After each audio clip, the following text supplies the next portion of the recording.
हम नहीं मानते। जीना होगा मरना होगा, धरना होगा धरना होगा, जीना होगा मरना होगा, धरना होगा धरना होगा, जीना होगा मरना होगा, धरना होगा धरना होगा। साडा हक, इत्थे रख, साडा हक, इत्थे रख, साडा हक, इत्थे रख, वज़ीर आला सिंध साडा हक, इत्थे रख, बिलावल साहब साडा हक, इत्थे रख, वज़ीर आला सिंध साडा हक, इत्थे रख, चीफ सेक्रेटरी सिंध साडा हक। इत्थे रख। जीना होगा मरना होगा, धरना होगा धरना होगा, जीना होगा मरना होगा, धरना होगा धरना होगा। जारी आहे जारी रहंदी। जंग असांजी जारी रहंदी। साडा बच्चे की पेट की पुकार, साडा हक जारी आहे जारी रहंदी। जंग असांजी जारी रहंदी। तोखे न ॾींदे तोखे ॾियणो पवंदो, तोखे वठणो पवंदो, तोखे ॾियणो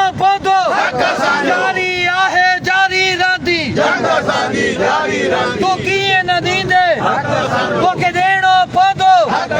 साडा हक, साडा हक। तारीख कितनी दे दी कोई दोबारा बिल्कुल सब ठीक है।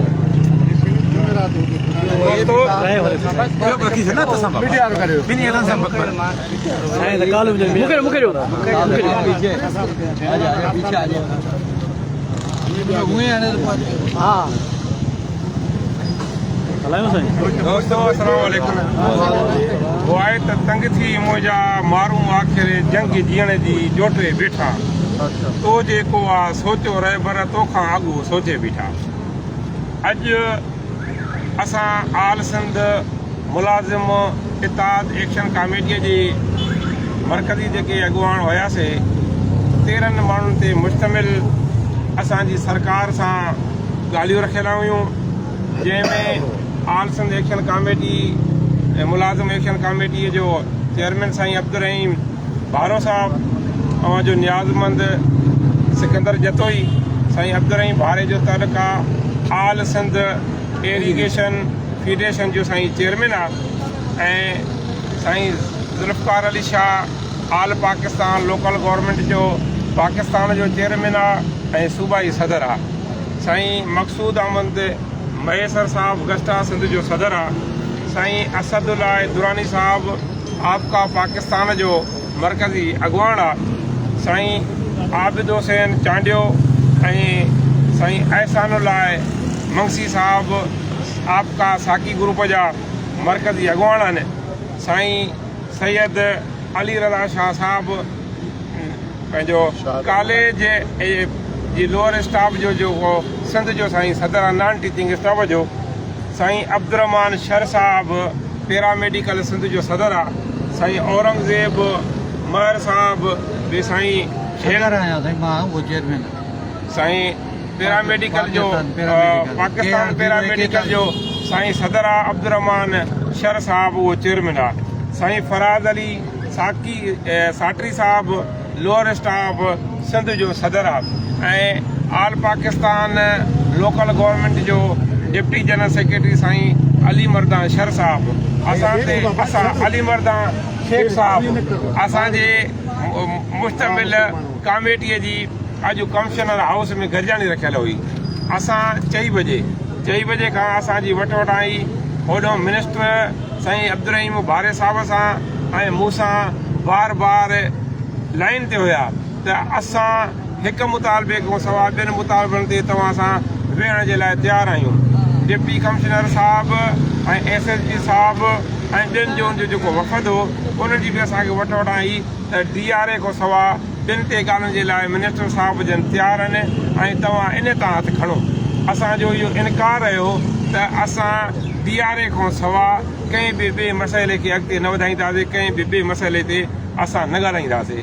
ऐं सरकार ऐं असांजी 2 कलाकनि ताईं DC साहब ऐं कमिश्नर साहब जी मार्फत SP साहब जी मार्फत इहे ॻाल्हियूं हलंदियूं रहियूं। ऐं मिनिस्टर 2 साईं भारे साहब मूंसां बार फ़ोन ते हुया त असां अचूं था, तव्हां सां ॻाल्हियूं कयूं था, पर DRA असां न ॾेई सघंदासीं। ईअं जो DRA असां न ॾियूं ऐं तव्हां तहरीक ते हथु न खणो। पोइ अॼु जेको असां प्रेस ठाही आहे उहा तव्हां दोस्तनि जे साम्हूं मीडिया जे साम्हूं पढ़ी ॿुधाइजे थी त अॼु सिंध सरकार ऐं आल सिंध मुलाज़िम इत्तेहाद एक्शन कमेटी विच में थींदड़ मज़ाकरात डेड लाइन जो शिकार थी विया जॾहिं त आल सिंध मुलाज़िम इत्तेहाद जो वफ़द ॻाल्हियुनि लाइ पहुतो त सरकार तरफ़ां चयो वियो त DRA जे मसइलनि खां सवाइ ॿियनि मसइलनि ते ॻाल्हियूं कयूं वञनि। DRA ऐं ग्रुप इंश्योरेंस जो मसइलो हल करण लाइ सिंध सरकार वटि एतिरा वसीला न आहिनि। आल सिंध मुलाज़िम इत्तेहाद ऐं एक्शन कमेटी में वियल वफ़द पंहिंजी ज़िद ते क़ाइमु रहिया ऐं सिंध जे सरकारी मुलाज़िमनि खे वफ़ाक़ जी तिर्द तहत ॿियनि सूबनि जीअं DRA ॾिनो वञे ऐं रिटायर मुलाज़िमनि खे KPK ऐं बलोचिस्तान जीअं ग्रुप इंश्योरेंस ॾिनो वञे। आल सिंध मुलाज़िम एक्शन कमेटीअ पारां DRA न ॾियण ऐं सरकार जी शर्तिया ॻाल्हियुनि खे रद्द कंदे मीटिंग जो बाइकाट करे 12 अगस्त ते वज़ीर आला हाउस आॾो ॿीहर मेगा धरणे जो ऐलान कयो आहे ऐं सरकार खे चिताव थो ॾिजे त 12 अगस्त ते ही धरणो हुकुमरान जूं वायूं बताल करे छॾींदो। असां मायूस न आहियूं। सरकार असां ते ज़ोर रखियो त DRA खां सवा ॿिनि ते मसइलनि ते ॻाल्हायूं पर असां खुतो जवाबु ॾेई आया आहियूं। असांजी 13 तंज़ीमूं जेके अॼु हिते असां हूअं 17 तंज़ीमां हुयूं 13 तंज़ीमनि जा अॻुवान हिन प्रेस बयान में असांजे हिन वफ़द में ॻाल्हियुनि बि गॾु हुया हिते बि मौजूदु आहिनि। असां सभिनी वेही करे गॾिजाणी करे इहो फ़ैसिलो कयो आहे असां जेको सरकार खे जवाबु ॾेई आया आहियूं त मतां सरकार सम्झे त असां सरकारी मुलाज़िमनि खे ठिड़कर पंहिंजो उन सरकारी मुलाज़िमनि सां ॻाल्हियूं न करे उनखे मायूस करे छॾियोसीं। मायूसी कुफुर आहे। असां सरकार जे शर्तिया ॻाल्हियुनि खे ठुकराए वरी 12 अगस्त ते हिन ई प्रेस क्लब जे अंगण ते तमामु मस्त कलंदर कंदासीं। जारी आहे जारी रहंदी जंग असांजी जारी रहंदी ऐसी रात अंधारी रहंदी जंग असांजी जारी रहंदी ऐसी मारा मारी रहंदी जंग असांजी जारी रहंदी। साईं अब्दुल रहीम भारे साहब खे गुज़ारिश आहे जेकॾहिं ॿ लफ़्ज़ साईं। बिस्मिल्लाहिर्रहमानिर्रहीम। अनाउंसमेंट त मुंहिंजे साथी सिकंदर लिजतो ई करे छॾियो। सरकार ॿिनि मसइलनि ते ॻाल्हाइण लाइ तयारु हुई मगर DRA लाइ तयारु न हुई।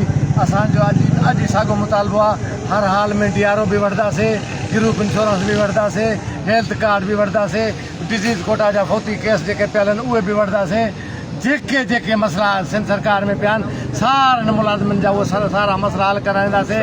इंडस्ट्रीज़ जे मज़दूरनि जा जेके मसइला उलझियल आहिनि उहे बि हल कराईंदासीं। जेसि ताईं इहे मसइला हल न थींदा 12 तारीख़ ते जेको हिते धरणो लॻंदो सरकार संभाले न सघंदी। वॾी महिरबानी तव्हां दोस्तनि जी। मुलाज़िम इत्तेहाद